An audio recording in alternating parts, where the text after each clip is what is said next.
Good morning, dear students. In the last video, we have seen verification of organic compounds method. Two methods we have seen, filtration and recrystallization. Now today we will see two more methods. So the third is sublimation. These also you have already learned in 9th standard. Filtration, crystallization. We have just done recrystallization, right? So repeatedly the method of crystallization, evaporation and crystallization formation. Sublimation also you have done, and even distillation. So in sublimation, solid is directly converted into gas. What is sublimation? When any solid substance on heating directly converts to gas instead of converting first to liquid, then that is called sublimation. So in this case, one component is directly converted to gas, whereas the other remains back to the liquid. Here we would be having two components or some other impurities, and if that is all there, then and only then the purification is necessary. So one will be the component which will undergo sublimation process and other will remain in the liquid. This process is used for the separation of sublimable volatile compounds. Those compounds which are sublimable, that means on heating they undergoes the evaporation, volatility, that means which can evaporate, and then on condenses converts to the crystals, then they are sublimable substances. So this is the process used for the separation of sublimable volatile compounds from non-sublimable impurities. Those impurities which are not sublimable, then they will remain at the bottom, and sublimable vapors will rise into the apparatus. So first of all, let us see which components can be separated by this method: camphor, naphthalene, anthracene, benzoic acids.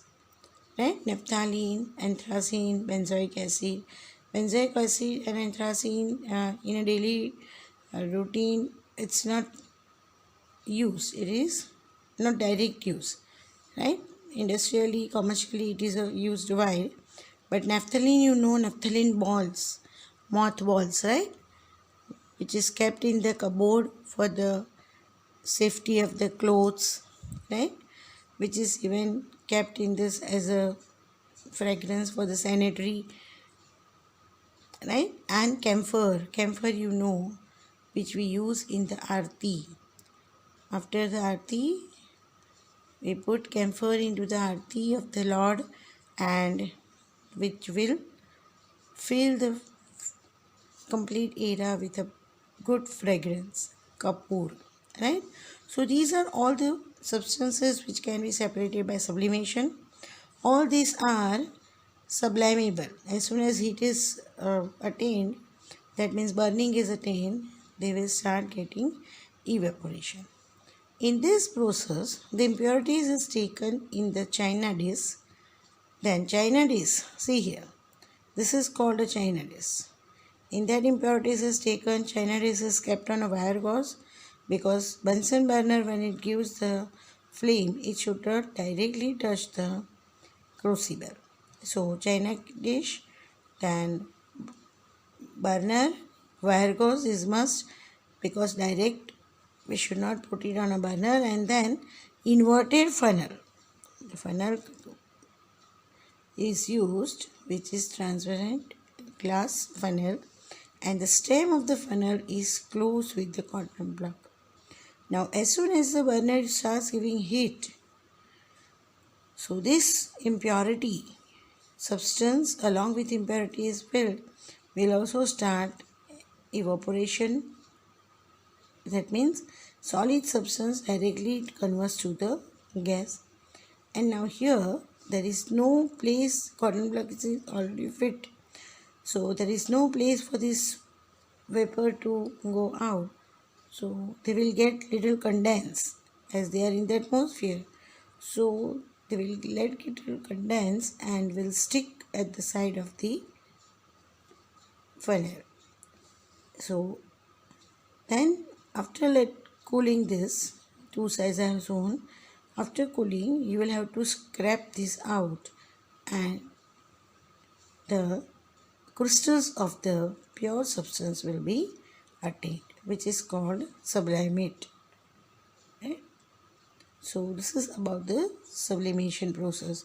Whatever is written, explained over here, I have already written here. The sublimable substance is termed as sublimate. It is called a sublimate, which is then reprocessed and pure organic compound is obtained.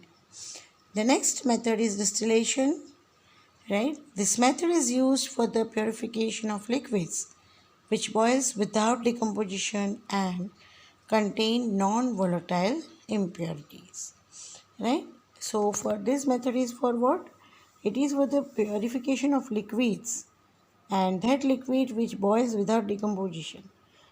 There are certain liquids which does not undergo any decomposition. That means the molecules are not going to break in between, and they are called that they will without decomposition, and they contain non-volatile impurities. That means the impurities will not be vaporized. Otherwise, in the vaporized form also, the impurity will be there. So they should not be volatile. They should be non-volatile. Right? So what does this mean? It means that it is appropriate for the volatile liquid plus non-volatile impurities. It must have one a volatile liquid and the other is a non-volatile impurity, means will not be converted into vapor. Non-volatile, that means which will not be converted into the vapor. And the second is two miscible liquids having different boiling points. The second condition is that if miscible liquids are there, that means if two liquids are there and they are completely mixed with each other and we are not able to separate them by our regular this methods. So alcohol plus water is also separated by the distillation method because they are also miscible. So miscible liquids having different boiling point, and when they are mixed, then only with the help of that boiling point we can make out the exact separation of the organic compound, right? And alcohol plus water, so miscible liquid and having different temperature. See here, having different boiling point. So for water, the boiling point is 373 Kelvin, and for the alcohol it is 351 Kelvin. See the difference, right? So there are different kind of distillation. That means if the liquids are miscible, then there must be the difference between two components, and that too in a regular manner. If difference is very very less, then this distillation is not worth. So there are different kinds of distillation. The first is simple distillation. This distillation process is done by the distillation apparatus which is called Liebig's apparatus by the name of the scientist. Liebig's, right? And we will see what is called Liebig's apparatus. So the distillation, simple distillation can be done. Now in distillation process, there is one round bottom flask again arranged on the tripod stand where the Bunsen burner is kept. This flask is attached with the thermometer, and this is called the Liebig's condenser, right? So here you can see in the Liebig's condenser there is a very fine capillary here, which is bent at the end and collected in the beaker, and one pipe knob is here and one is here. What is here? Pressure. Sorry, what is over here? Water outlet. Water outlet, that means here also water inlet.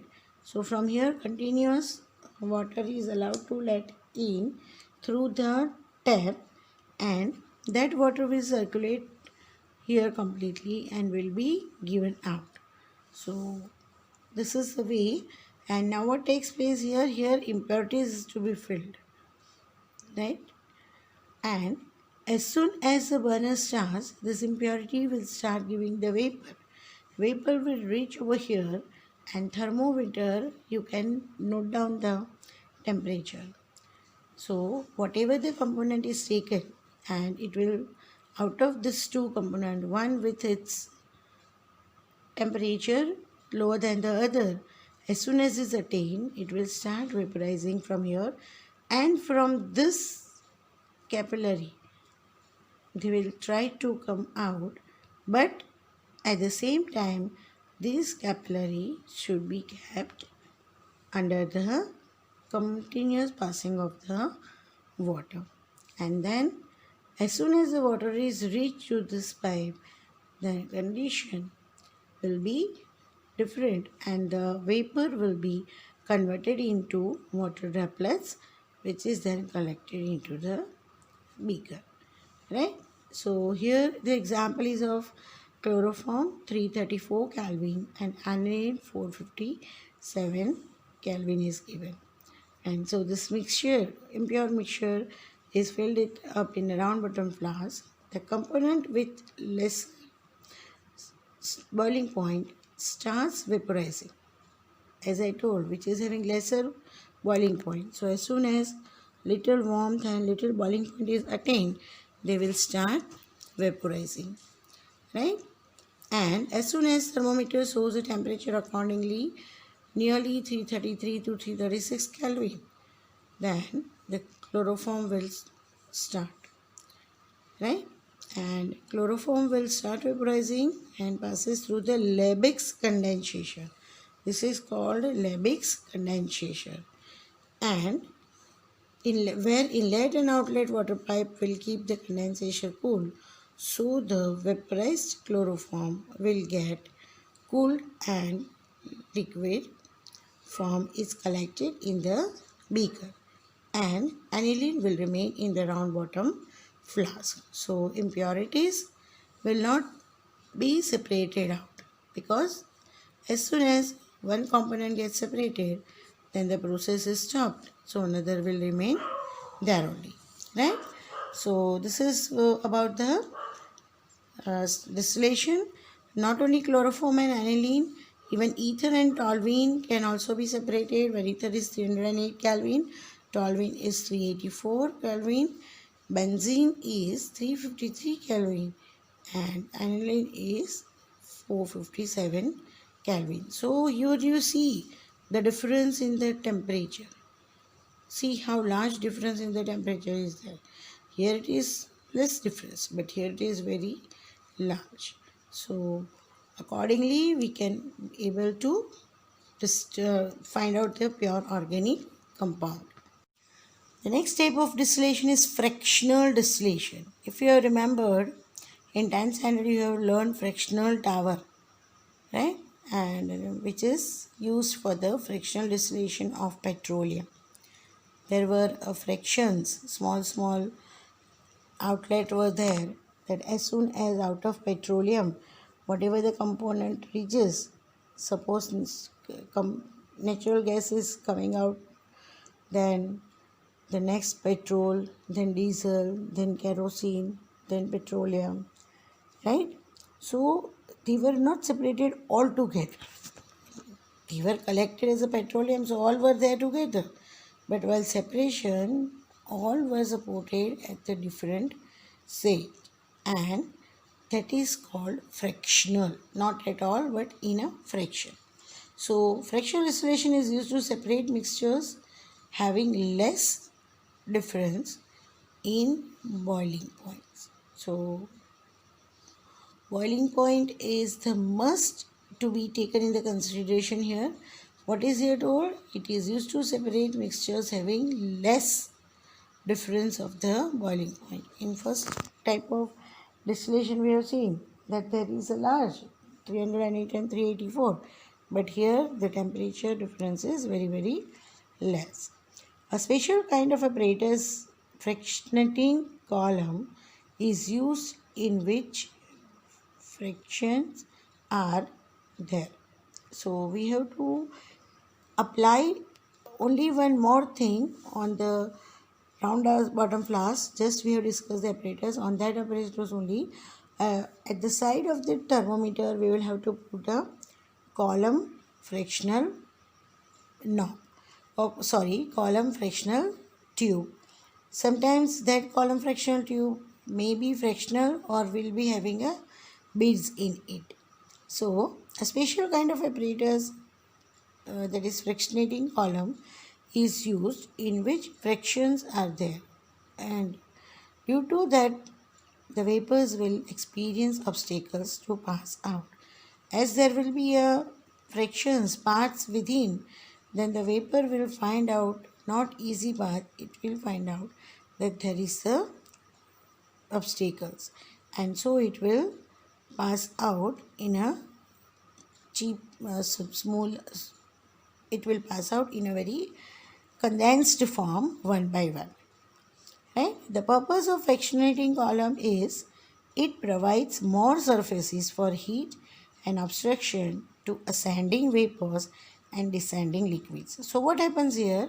Ascending vapors. Ascending, that means to go up. So as soon as the liquid starts getting temperature because of the Bunsen burner, and as soon as they attain the boiling point, as soon as they reach the boiling point, the liquid will start becoming a vapor form, and they will start rising up, and the other liquid which is also along with the same liquid, and they will also attain somewhat boiling point because of the influences, so they will also try to flow up, that means rise up, ascend up, and after some distance they will get back to the round bottom flask, because actually they have not attained their boiling point and their complete vaporization is still left, right? So the process of fraction distillation is provide more surfaces for heat, and obstruction is to be for the ascending of the vapors and descending of the liquids. See here I have shown the complete apparatus remains as simple distillation.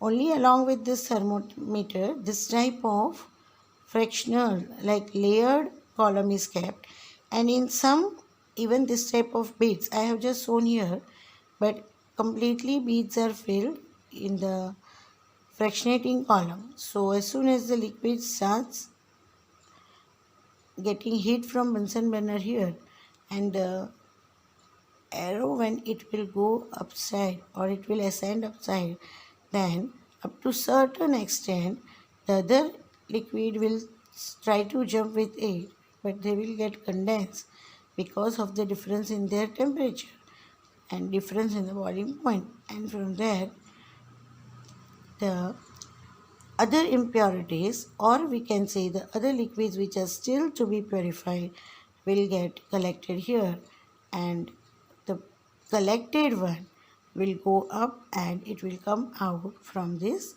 Liebig's apparatus.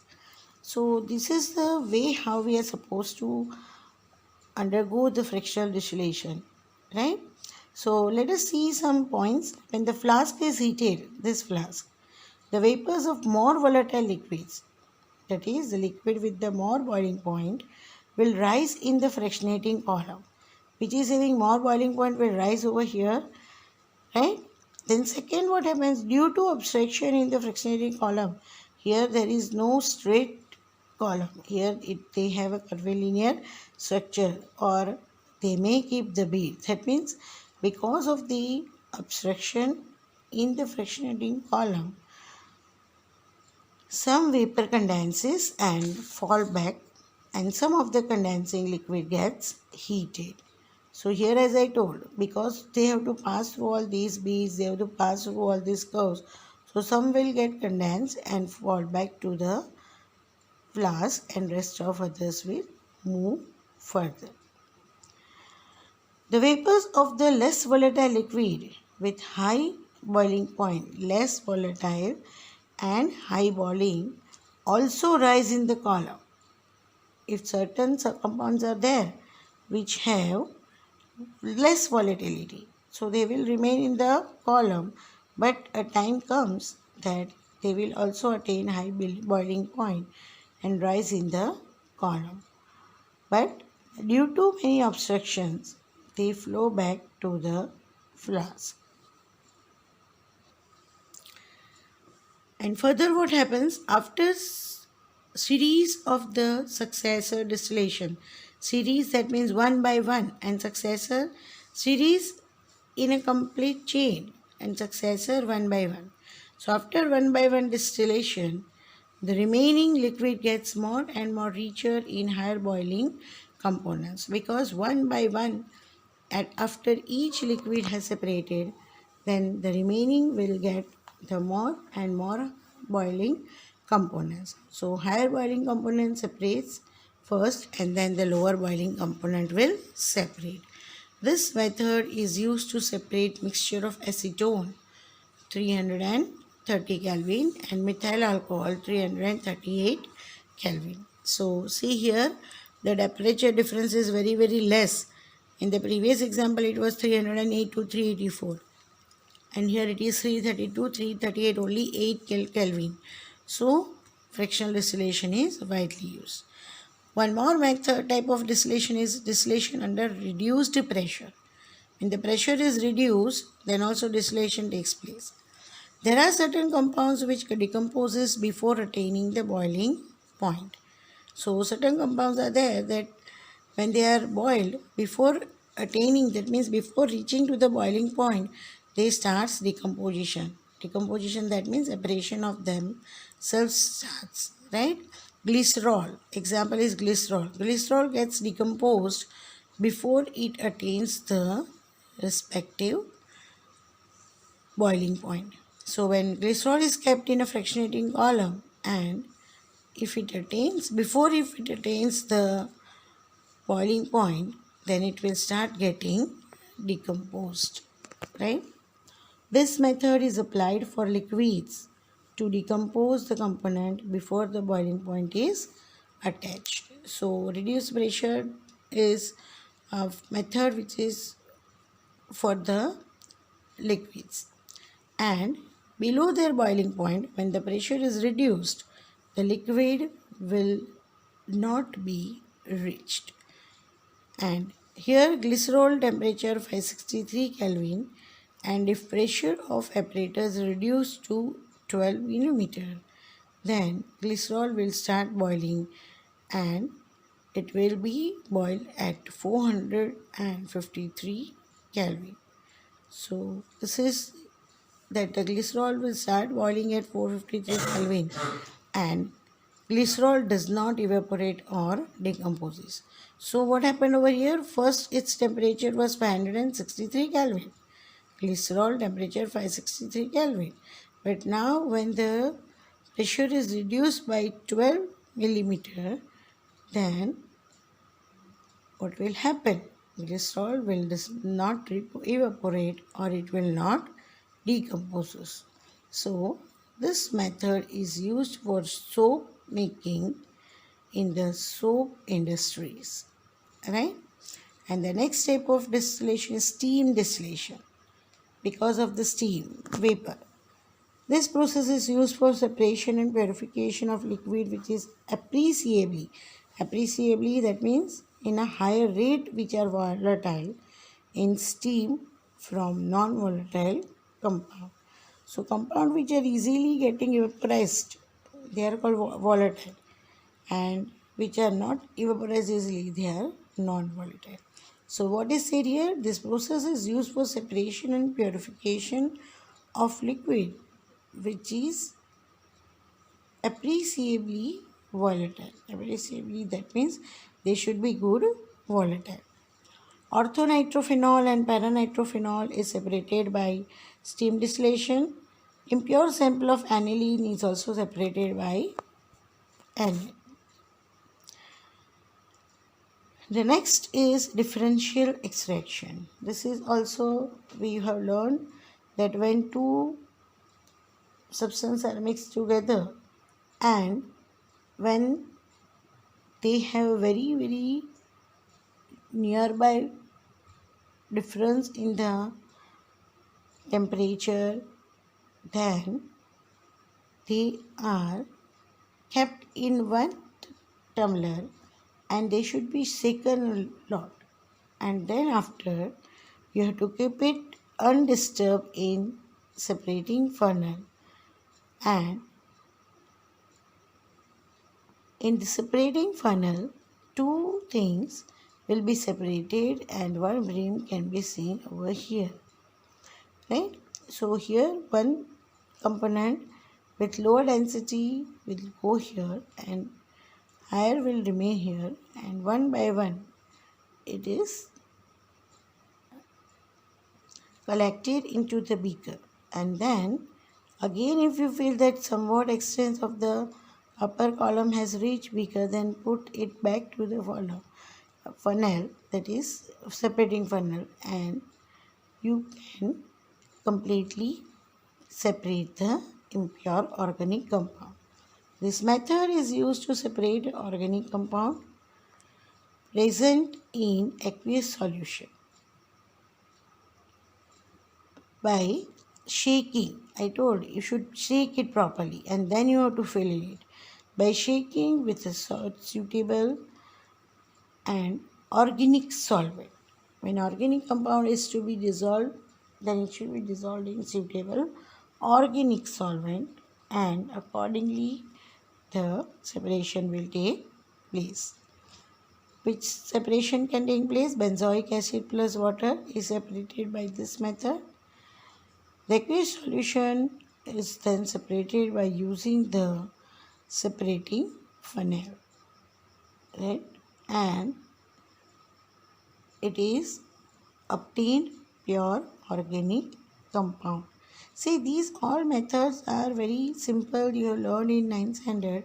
Here, as a part of our course, we have to go through it, and you have to just recall what you have learned in 9, and here you have to just keep in your mind that yes, it is all the separating method.